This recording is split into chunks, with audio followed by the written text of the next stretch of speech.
Ever look at the markets and just feel like it's all random noise? Well, what if I told you there's a system that professional analysts use to cut right through it? It's not magic, it's just a framework. And today we're going to break down that exact framework step by step. You know, the legendary investor Ray Dalio really nailed it with this. He boiled down all that complexity into one simple, powerful idea.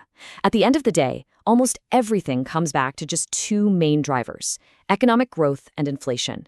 If you can figure out which way those are heading, you're already way ahead of the game. So think of this framework as your guide to reading the economic weather.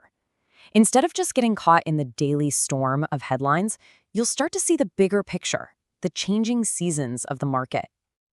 Now, the key concept here is something called a market regime. It sounds fancy, I know, but it's really just a professional's way of talking about the current economic season. Are we in a spring of recovery, a hot summer of expansion? By figuring that out, we can get a much better sense of what's probably coming next. Okay, so how do we figure out which season we're in? Well, the first step is to take the economy's pulse. And analysts have some really important tools for this, especially ones that are forward-looking, ones that tell us where things are headed. And one of the most important tools is the PMI, or the Purchasing Managers Index. Basically, it's a survey of business leaders, the people on the front lines who are actually buying all the stuff needed to make everything. It's pretty simple. A number over 50 means the economy is growing, and under 50 means it's shrinking. But here's the real pro tip. What's absolutely crucial isn't whether the number is, say, 51 or 49. What really matters is the rate of change. Is the trend getting better, or is it getting worse? Is the economy heating up or cooling down? That direction. That tells you almost everything you need to know. And check this out. This table shows you exactly what I mean. When we look at the recent data, the direction is crystal clear. Across the board, for the entire world, the US, Europe, and China, that trend in manufacturing has been pointing down. The economic pulse is slowing. All right, so now we know how to check the pulse of growth. Let's bring in that second big force we talked about, inflation. Because when you put the direction of growth and the direction of inflation together, you get four very distinct economic seasons, or regimes. And here they are, the four economic seasons. First, you've got recovery. That's when growth is picking up, but prices are still calm. Then comes expansion, when everything's heating up, the economy and inflation. After that, you might hit a slowdown, where growth starts to sputter, but prices keep rising. And finally, there's contraction, when both growth and inflation are falling. And trust me, each season has a totally different playbook for investors. Let's start with the recovery phase. A lot of people call this the Goldilocks phase because everything feels, well, just right. It's a fantastic time for assets that love growth, like stocks, especially the more exciting ones with a lot of momentum. In this environment, you generally want to be underweight safer things like the US dollar or just holding cash. Okay, next up is the expansion phase. This is when the economy is really firing on all cylinders. It's still a great time for stocks, but you also see assets that do well with rising prices, like commodities and even crypto, start to take off. Again, you're mostly avoiding the safe defensive plays here. But now, things start to get tricky. In a slowdown, growth is fading, but inflation is still a major problem. This is a tough environment. The playbook flips. Now you want to favor real assets that can protect you from inflation, like oil and commodities. And it's a time to be really careful with things that rely on happy consumers, like retail and crypto.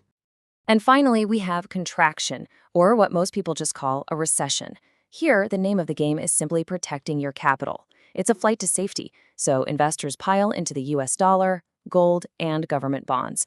This is the season when you really want to be underweight those riskier assets like stocks and crypto.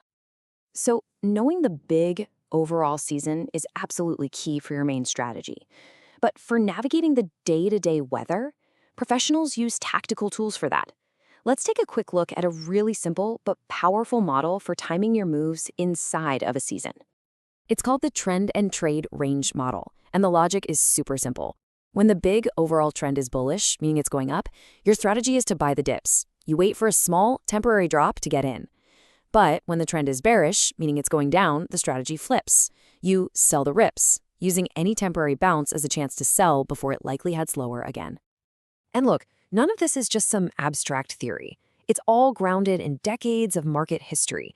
These cycles of growth and inflation, and yeah, the downturns that come with them, they are a completely normal and recurring part of how all of this works. So when we do enter one of those tougher seasons, a slowdown or a contraction, the big question on everyone's mind is, how bad can this actually get? Well, history gives us a pretty useful guide by breaking down bear markets into three main types. And what's fascinating is that they are not all created equal, not by a long shot. You've got your event-driven ones, caused by a sudden shock, and they tend to be the shallowest. On the other end, you have structural bear markets, caused by huge economic problems, and those are devastating. And right there in the middle, you have the cyclical ones. And this number is so important. A cyclical bear market is the kind that's driven by the exact forces we've been talking about this whole time: the natural economic cycle, the Fed raising rates to fight inflation, and an eventual recession. And historically, the average decline for one of these is about 35%. Okay, let's put it all together now. We've gone through a lot, but the goal here was to give you a simple but really powerful new lens to see the markets just like a professional does. So this is your new analytical lens. From now on, instead of getting lost in all the daily noise, you can just focus on two things: what's the direction of growth and what's the direction of inflation. From there, you can identify the economic season we're in, you can consult the playbook for that season, and you can remember that these patterns are not random. They're a normal part of history. So I'll leave you with this question. Now that you have this framework, now that you can look at the data and read the economic weather for yourself, which season do you think we're in right now?